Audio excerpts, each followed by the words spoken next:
everyone. So today I've got another story to read to you, and this one is called Elmer and the Wind, because I thought whilst we're learning all about weather, this would be another good story to read. So I hope you enjoy it.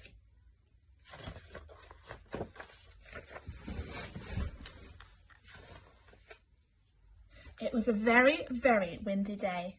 Elmer, the patchwork elephant, was sheltering in a cave with the elephant friends, some birds and a cousin Wilbur, who was playing tricks with his voice. The elephants laughed when Wilbur made his voice come from a hole at the back of the cave. It's probably making a very loud echo. "It's not a good day for flying," says a bird. "It's a good day to be a heavy elephant," chuckled Elmer. "An elephant can't be blown away." I bet even you are afraid to go out in this wind, Elmer," said the bird. "Afraid?" said Elmer. "Watch this then. Come on, Wilbur." "Come back, don't be silly," called the elephants. But Elmer and Wilbur had already gone out into the wind. Once they were behind some trees and out of sight, Elmer led the way into another cave.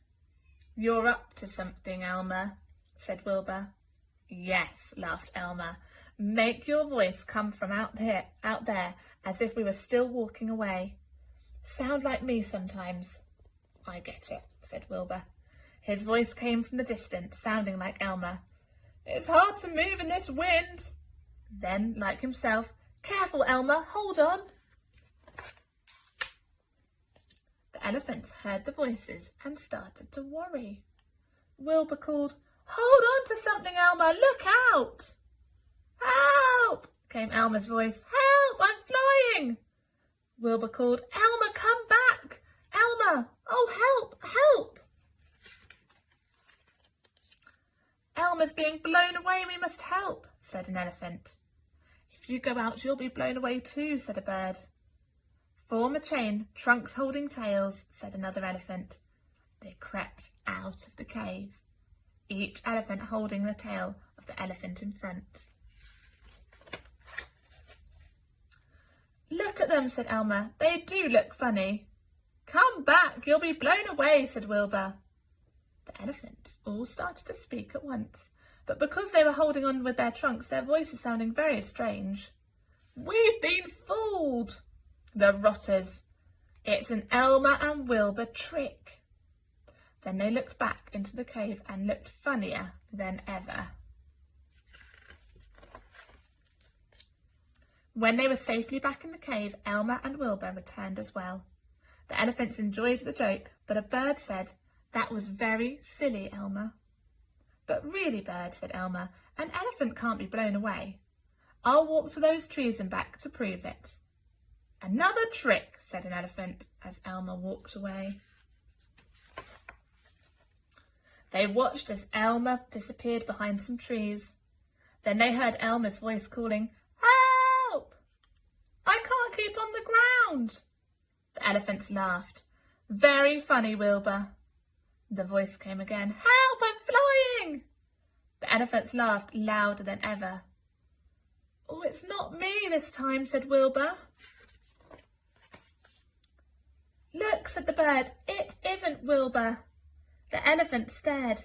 There was Elmer, high above the trees. "What's he doing up there?" gasped an elephant. "It's called flying," said a bird. "Poor Elmer," said an elephant.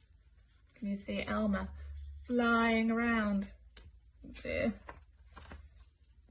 "It's my ears," thought Elmer. "They're acting as wings."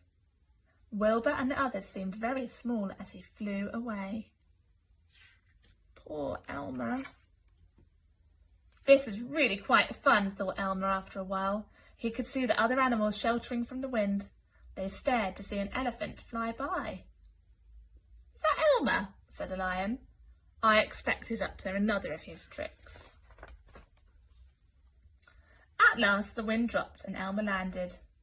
"Oh dear," he thought, "it's going to be a long walk home. It serves me right for being so silly." When the wind stopped, the birds flew off to find Elmer and help guide him home.